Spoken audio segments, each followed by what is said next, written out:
It is another edition. Hi there, everybody, of Thinking Out Loud. Hope you're doing well. Thanks for joining us. Thanks for liking, subscribing, telling your friends about it, whatever you want to do.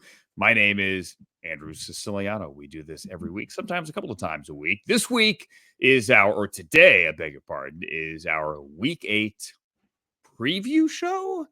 I don't know if I want to call it that. It's not like, hey, it's a football Friday. No, it's just, the games that mean something to us. How about that? So every week, my good friend Sam Patesh and I are going to pick 5 games that kind of sort of mean something to us, not emotionally, but games that we think you should care about, games that we think you do care about. First of all, let me explain the background. I am quite literally backed into a corner in my life. No, I am in a corner in the home in which I'm staying in Cleveland, Ohio, as I'm here for a couple of weeks with the Browns. So, yeah, I mean, lovely wood paneling, Sam, and there's a TV over my head that you cannot see. I figured this might have been. I tried to mix it up from the shot from Yeah. this past week, whatever day that was. What day is it today? I have no track of time. Today's Friday, so that would have been Tuesday. Yeah. Okay. So yeah, here's a white wall behind me. It's a nice day for a white wall, as I believe Billy Idol once sang. He certainly did, and I made you feel better. I decided to sort of subdue the background as well. There was some artwork behind me, and my 3-year-old son Levi decided to give me what I guess we could call this maybe a red eye. It's not quite. Did you deserve it? In most cases, I do, and I would say yes. I'm a little overly enthusiastic when it comes to eating, and he also is a very enthusiastic eater. And I was encouraging, and then he was not into it, and so here we are. So that's fine. But so he punched you in the face. More of a grabbing and punching. You can see there's almost a scratch going on as well. So it's I mean, it was good work by him. I mean, it was effective. It was effective. I backed away at that point. So there we are. It's great. Not to be confused with kicking and punching, or is it choking and punching from Californication? I don't remember, but a show that doesn't get enough respect for its early seasons. Of course, never its late seasons. Like any other show, the late seasons go downhill. Anyway, I digress. Next time we do this, we need some like Friday football music or like I agree. Kind working of on that. No, it's nothing to work on. I'm just thinking out loud. But bam, strike up the imaginary NFL Films band, the John Facenda horn section, if you will, and let's get to the 5 games that mean something to us. Starting off with a game that isn't in the 1:00 window, right? You want to do that one top left corner first. Let's do that Bills and the Seahawks. This one is actually in the 4 p.m. Eastern time window because the game is in Seattle. Couple of quick thoughts. Number one, Buffalo is a loud place to play. This is in Seattle. There is nothing, however, that Orchard Park can do except maybe throw some toys into the end zone that Seattle can't match. This Seattle building is the loudest outdoor building I have ever been in. And I don't know that there is a second. Buffalo's quite loud. Cleveland can be quite loud. There are a lot of great outdoor stadiums where people make noise. Arrowhead, very loud.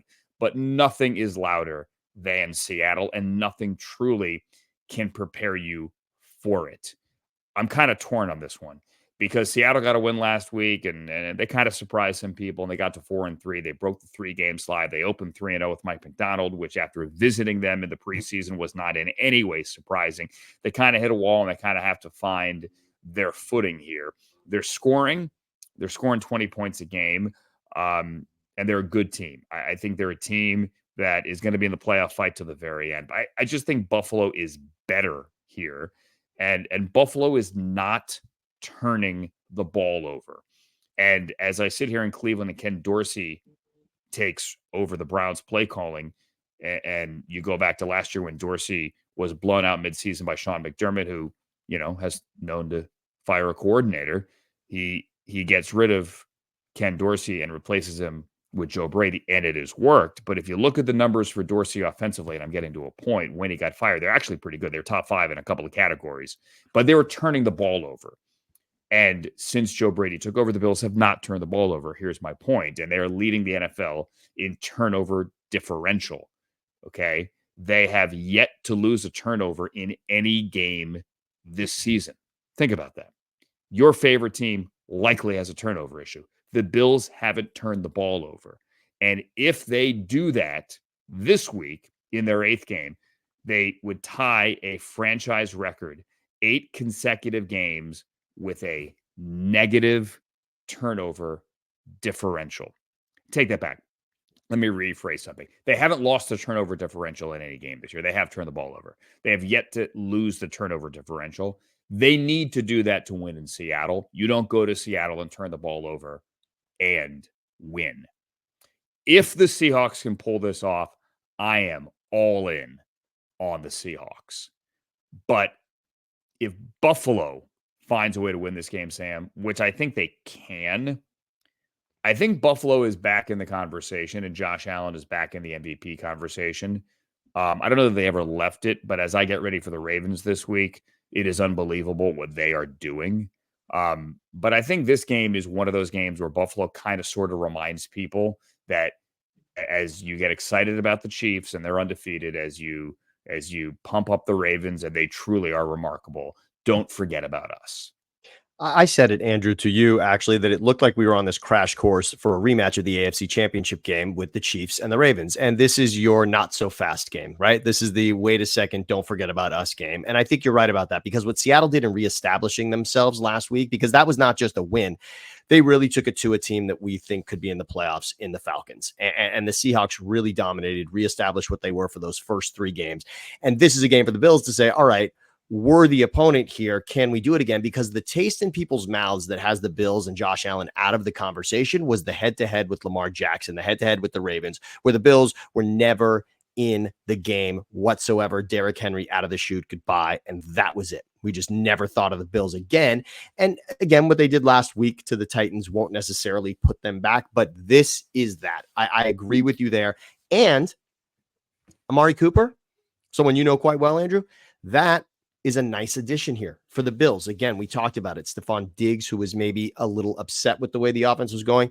Amari, a different kind of an attitude and already making an impact. Loving what the Bills are here. And I, like you, agree. This just feels like the Bills are the better team, period. Yeah, Josh Allen has now gone 286 consecutive attempts without throwing a pick. That's regular season dating back to last year, which is just absurd.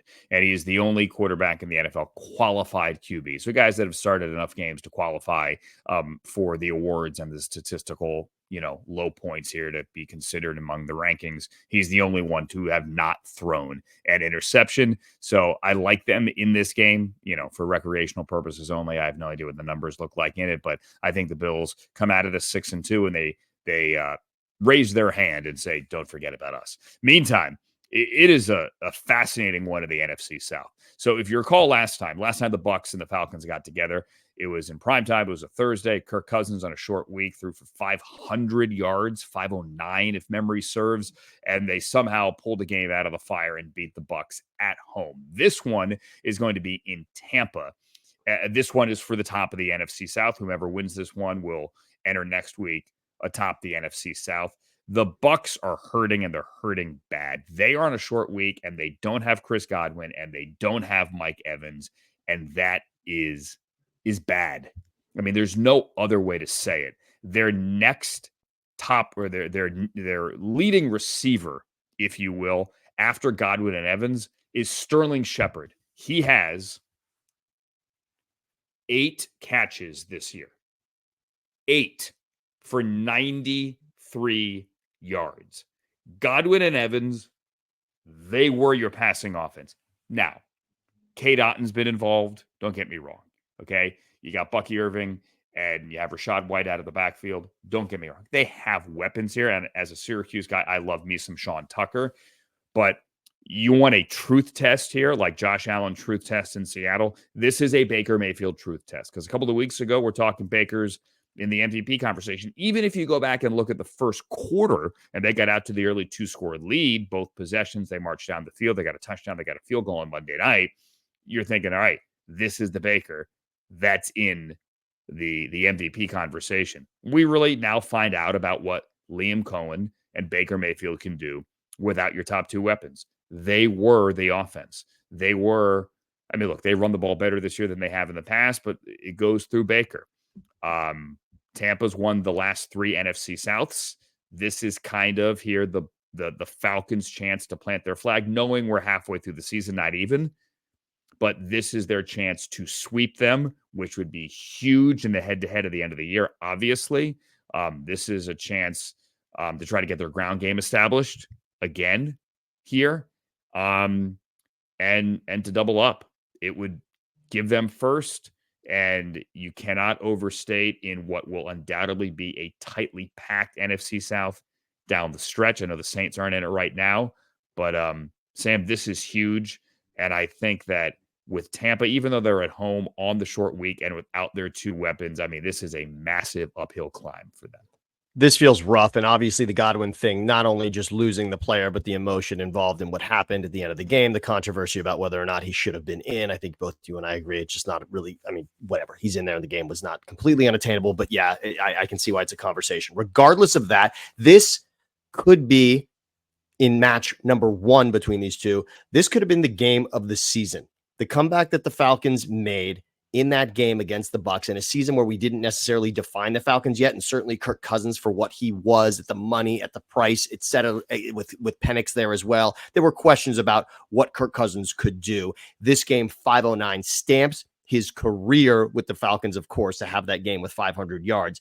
This feels like another one of those. I would be thoroughly impressed if the Buccaneers can do this. This would be Bowles and Baker's greatest accomplishment to this point. To do it in the first week, like you said, short week, and the first attempt. One player you didn't bring up was McMillan, the other receiver who will be spotlighted as well here, along with, like you said, Sterling Shepard.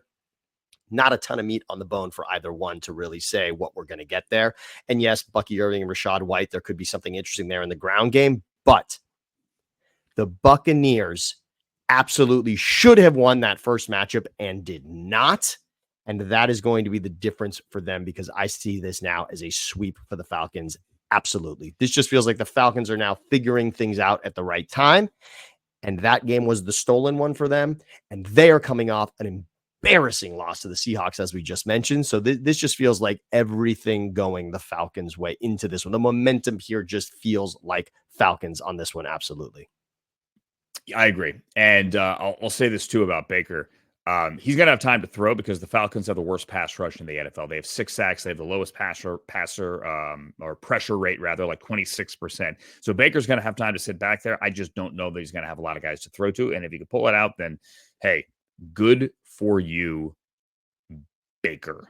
All right, the game in Miami, we found out on Friday, is going to be a Tua Tagovailoa game. He cleared concussion protocol Thursday night. He was a full practice go on Friday, and he will start. The Dolphins, there's no way to say this, without Tua, are awful offensively. Awful. My question is, does he just pick it back up? And he does. The Dolphins are averaging 11.7 points a game. They have the lowest ranked scoring offense in the NFL. So if the season were to end today, and it does not, it would be the biggest point per game drop off in the Super Bowl era. 59 years. That is how much they have fallen off the face of the earth without Tua. Last year, 29.2 points a game. This year, 11.7 points a game. They have the fewest passing yards a game since week 3. They only have 1 passing touchdown since week 3. Tyreek Hill and Jalen Waddle had only 4 targets combined last week. Them at home, I think this is a party. I think the offense starts eating again. I don't know that they run it up, but I also think, Sam, it's a huge test for the Cardinals in this regard. And it tells us a lot about two teams. So the Cardinals are 3-4. All 4 of their losses have come against teams that right now have 5 wins, at least. So they lose to the good teams. They beat the bad teams. So what are the Dolphins? Are they a good team? Or are they a bad team? I think with Tua, they're a good team. But this really on both sides here, considering the Cardinal test, is fascinating. This is so interesting because both are huge question marks, as you said. We really don't know for either one of these teams. And again, as you said, the season doesn't end today. We don't have to know exactly what an entire team is, but we feel like we know so much about who the Chiefs are, who the Ravens are, who the Lions are, maybe even the Vikings with what happened last night. There's so many teams we feel like are defined in who they are. We still think we're finding out about the Niners and the Cowboys and the Eagles and whatnot. We feel like we know who the Commanders are. This is a huge question mark. The thing that gives me pause about the Dolphins is, remember in the game that Tua even got knocked out of, they were blown out of that game against the Bills. That wasn't Tua got knocked out and then it went wrong. Remember, I believe Tua had 3 interceptions in that game. That game was going completely wrong. There was something off about the Dolphins. You and I, before the season started, sort of had to scrape away playoff teams from last year to make room for new playoff teams this season. And both you and I saw the Dolphins as a team majorly in jeopardy of missing the playoffs this particular season. And of course, we both thought the Jets were going to be that team that was really challenging them in the division, and maybe that won't be the case. And yes, self-inflicted, or the injuries would be the case here. I, like you, think this is a get-right game for the Dolphins, but here's why. It's because Waddle and Tyreek have been hibernating without Tua. I don't look. I mean, you're expecting Tim Boyle, who was couched 6 weeks ago, to get the ball. I'm really disappointed. I'll say this much. I am disappointed and shocked at how bad the Dolphins have been. This is a team that I remember playing a playoff game. Was it 2 seasons ago? Was it Matt Moore who went in there and actually played, or even Boyle? No, the Matt Moore thing was when Tannehill got hurt like 12 years ago. Yes. Right. Yes. That was that was 7 coaches ago. Okay. But the Dolphins have played well in spots without Tua. They have played well in spots because of the weapons they have had, particularly Achane and Tua and Jalen Waddle, as we just said.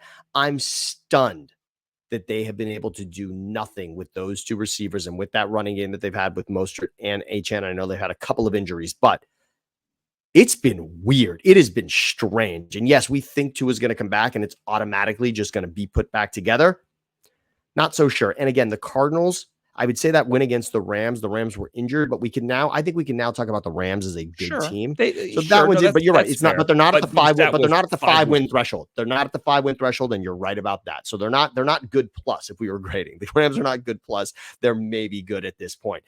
This feels like Dolphins again. I know we're agreeing a lot, but I'd be stunned. I thought the Cardinals, I'm not going to say, look, they won that game on Monday night against the Chargers, but we know that there was a penalty in that game that played a major role in a game full of field goals. That one was close. That one could have absolutely gone either way. This feels like the get right for the Dolphins. And this proves your point, MVP for Tua right here. And if he can come back and now lead, that fuels your point even more. When he was absent, they were a disaster, and that proved it. If he can come back, put them in this race, that says it. He's absolutely in the conversation. Yeah, and I think there's a chance this turns into a boat race, but I don't know. I think they are going to be back to fully operational and clicking, but I don't know. The Commanders and the Bears. This game is in Washington. Bears on the road. So you guys know this. The hype will be it's quarterback 1 against quarterback 2. It's Caleb Williams against Jaden Daniels. It's who got the best quarterback. We've seen this before. We had Jameis Winston, Marcus Mariota when they were both rookies in 2015 as well. That game happened week 1 for Pete's sake. We saw as well with the quarterbacks to the top of the draft. Do me a favor. Don't make it about QB1 versus QB2. Because there's a good shot that Jaden Daniels, as we sit here Friday afternoon, is not going to play. Matter of fact, by the time this posts, he might be ruled out. He said on Friday that he really does want to play with the rib injury. He's not really practiced, but that it isn't his decision, which seems to tell me, I'm going to read between the lines, he's already been told he's not going to play. But Marcus Mariota played well last week against the Panthers. I get it, when he had to come in off the bench. That said, don't look at it as QB1 versus QB2. Look at this as a playoff preview. Because if the playoffs were to start today, and again, they do not, but if the playoffs were to start today, this is a wild card weekend game. The difference is, well, there is no difference. The game is in Washington. This would be a wild card weekend game. The Bears are the 7 seed. The Commanders are the 2 seed. So that's how you need to look at this game. This game is a playoff preview, period. And I think the Commanders are the better team. But if it's Mariota, I'm going to take the Bears. I'm going to take the Bears coming off the bye, coming off their London rest. I'm going to take the Bears because I believe in what they're doing. I believe in the ground game. I believe in DeAndre Swift. I believe in Caleb not playing hero ball. Jaden Daniels is the better operation. Offensively, the Commanders are the better operation. But the Commanders' defense, honestly, you can make plays on that defense. You can make a lot of plays. They played the Browns. Browns couldn't do it. They played the Panthers. Panthers couldn't do it. You can make plays on that defense. And right now, I think the Bears, well rested, can make plays on that defense. And without Jaden Daniels, I'm leading Bears. If Jaden can play, I'll go Washington. But if not, and I know no one's asking for picks here, I'm taking the Bears. Andrew, I believe someone once said the Bears are who we thought they were, and we let them off the hook. The Bears are who we thought they were, and I'm going to say that minus the game in London against Jacksonville, the Bears are still a humongous question mark. I actually think even with Mariota here, to me, Washington has proven they are absolutely the team. Of course, in the NFC East, so much is still unsaid. They are leading that division, but I always say in any season before the Cowboys and Eagles play each other, you really don't know what's happening in the NFC East, and that hasn't happened yet. One of their two matchups. Commanders have a lot to do within the division to really prove that they are the team. They won the field goal fest against the Giants, but there's not really a lot else to really say at this point what they've done, what they're going to do in that division. But to me, this is the better team. Washington, to me, despite what's happened defensively, is the better team. And again, that Bears performance against Jacksonville, which we both can say, Jacksonville's had their issues. Jacksonville has clearly had issues. Granted, in London, they usually look like a better operation, as you would like to say. But this, to me, feels like Commanders. And to your point, so fascinating that it would be Mariota here in the game that we like to say is so similar to the Winston Mariota from 2015. The fact that we could get Mariota here in this game. And again, I've said it to you before, sometimes I feel like we owe the Heisman Trophy an apology for what we've been seeing a lot this season, considering what we see in Derrick Henry, Lamar Jackson, Baker Mayfield, Jaden Daniels, Caleb Williams. There's a lot now around that trophy that I just feel like, wow, maybe there's a little more to that. And to see Mariota here in this game, this feels like Washington to me. This just feels like a game that, much like in that Bengals game where really you didn't know at that point what the Commanders would be on that Monday Night Football game, this is a game where the Commanders break out and prove, even without Jaden, we've got something special here. Yeah, maybe. I could see it. I'm also fascinated to see what Caleb looks like after a week off and after a week to digest and reset because, listen, I think the guy's been impressive. Finally, Cowboys and 49ers. Listen, I know this is the big primetime game that everyone is circling, but these two teams are not themselves at all with all the injuries on either side, on both the Niners side and the Cowboys side. It's going to be Dak Prescott. It's going to be Brock Purdy. It's going to be a lot of guys, big name players that are just not going to be out there. I'll say this about the Cowboys there with the injuries. I honestly don't know how significant a Cowboys win would be. I mean, it would be significant because you're not 3-4, and now the screaming head shows next week. Don't need to ask, is Mike McCarthy going to get fired? Here's a hint. He's not getting fired next week. I don't care what happens in the game. Unless they give up 90, he's not getting fired this week. But if the Cowboys win it, it honestly doesn't mean much to me, because they're going to have to prove that they could beat San Francisco, which might be healthy and would have Christian McCaffrey come January. McCaffrey's not back this week. He'll be back after the bye, potentially. Beat them in January, because the entire Cowboys season comes down to whatever you do in the regular season is nice, do it in January. And that same premise, Sam, goes for this game as well. That's all I got for it. I'm not going to do a deep dive on it. It's real simple. Beat him in January. It would be nice if you could beat him now, but it's not going to mean much to me. And again, a lot of times we call these revenge games, a game that either ends your season in the playoffs that then happens in the regular season. And it's again, hollow. Big deal. Last season, remember though, this was similar from a score standpoint to the Detroit game for the Cowboys. And again, it was in San Francisco last year as well, I believe. That game on Sunday Night Football was over immediately. That game was not close at any point, Cowboys-Niners, and it was at that point the litmus test within the NFC of who could be a dominant team. And the Cowboys said, all right, we're clearly not at that level. That was the game that just said it. So this in some ways... Shirt up, he had all that. Yeah. Yes. I mean, they were chanting for Trey Lance at the. I mean, it was a bad end for the Cowboys on that side. So it was that bad. I just want to say this much: these two teams are going to matter. The season is long. It's longer than it used to be. These two teams are going to matter. As you said, Niners, Christian McCaffrey, and the Cowboys, this game is on the road for them. Remember, the Cowboys can't win at home, Andrew. What is happening? What is going on in Dallas? Those nothing to do if they're at home or not. They're just not that good. That's the issue. But I'm stunned at what's happened at home when you look at the Cowboys games, if not for a furious comeback against the Ravens, which did fall short, the Saints game, the Ravens game, the Lions game, those games at home for the Cowboys, it is misery. And yet they have found a way to do just enough on the road to get things done. And this could happen this week. I see this as one of those games where perhaps the Niners, and of course, no Ayuk, we know still no McCaffrey. We feel like Debo's going to play, but it just always reminds me of this. Now, the greatest moment between these two teams is probably T.O. at the Star, throwing down the ball and getting, and I believe it was Teague who grabbed them. But this is the play I will remember, Cowboys-Niners also. In the playoffs, as you said, do it in the playoffs. The game that ended in the wild card, the 2021 season, where Dak is running and sliding and not able to get the playoff in time before the clock runs out and their season ends.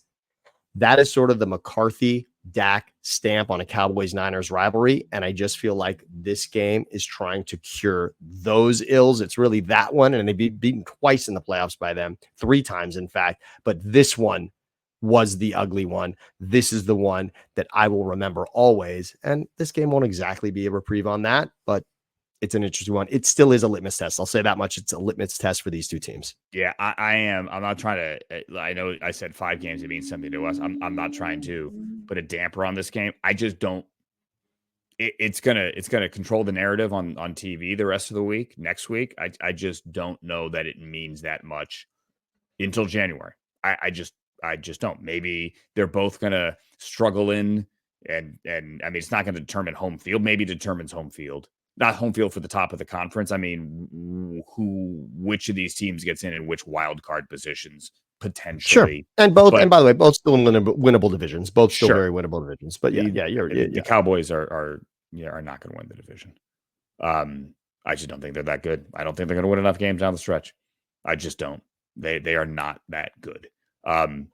Anyway, that said, real quick, Sam, World Series. I'm not going to pick a winner, but I'm going to tell you I'm going to root against the Yankees. That's all I got. I turned out a free ticket for Friday night because I can't make it back to LA and I got family here, so I'm going to miss game 1. Miss game 1 in person. I could have gone. Go Dodgers. That's all I got. Hope Shohei hits one out of Yankee Stadium with their cheap right field porch. Hope he hits it over. I hope he goes Reggie Jackson over the roof in right field. I know that was at Tiger Stadium, but you get my point. That is my thought on the World Series. And I know we were going to open with the Sam Darnold thing. I totally forgot that.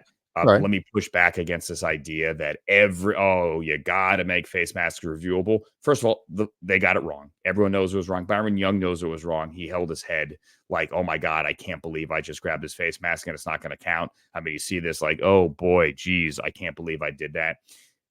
They need to find a way to correct this. But for everyone who says, well, just throw the flag from upstairs, the NFL has never wanted to do that. They've never wanted to open the can of, quote unquote, dropping a flag from replay. So if you do this, let me ask you, are you going to do an illegal hands to the face on the backside of a play when a corner is jamming a wide receiver off the line? It was a fleeting glance at the face mask. It doesn't affect the play whatsoever, but it clearly happened on replay. Are you going to do that? Like, where is the line? This should have been one of those, but how do you draw the line on plays less egregious than this? Do you call holding when it looks like holding? Oh yeah, of course, every play is holding. So you're going to just drop flags for holds, like, big play downfield. You're running down the field to after the 50-yard gain. Are you going to drop a flag for holding because on the replay someone saw the left tackle had a handful of jersey on the backside when there's a rollout to the right and it didn't affect the play? Or okay, it did affect the play because he was within 8 yards, because 8 yards is now the line, where if it's holding within it,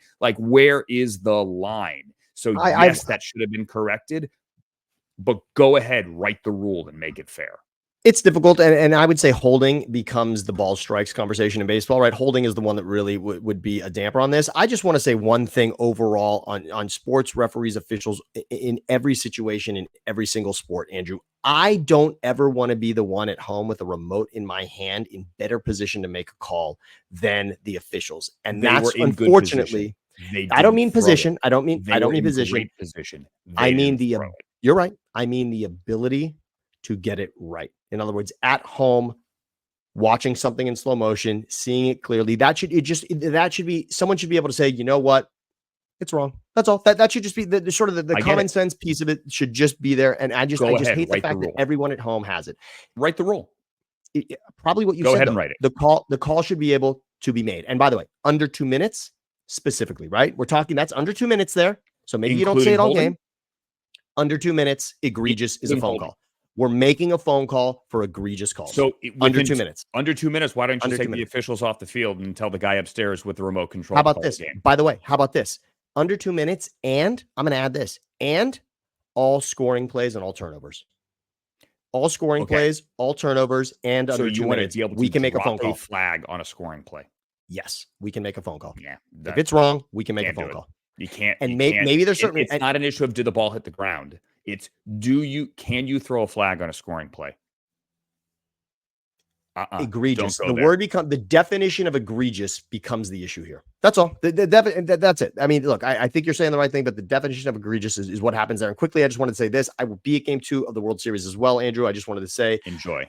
As far as the Yankees, Dodgers in 7 feels like a heavyweight battle. I was going to say this much. Of recent memory, is there a better lineup the Yankees faced in their run? And think back to the late 90s and then 2000. Maybe that Phillies team in 09 was pretty fantastic. Obviously, the Braves team that was up 2-0 in 96 was a good team. But this Dodgers lineup with 3 MVPs, Freeman, Betts, Shohei, up against the Yankees, who obviously have 2 MVPs in Stanton, Judge, and a World Series MVP in Soto. Special, but I'll say 7 games Dodgers. And how about this? Going with the theme of the Stanley Cup final, Giancarlo Stanton will win World Series MVP on the losing side. There you go. Go Dodgers. Interesting for what it is. There you go. I like it. With that said, for Sam, my name is Andrew. Thanks for listening and watching. And I don't know, however you're consuming this on Weibo chat in China, wherever you are watching this show. Thanks for watching this edition ahead of Week 8 of Thinking Out Loud. I'm Andrew Siciliano. So long, everybody.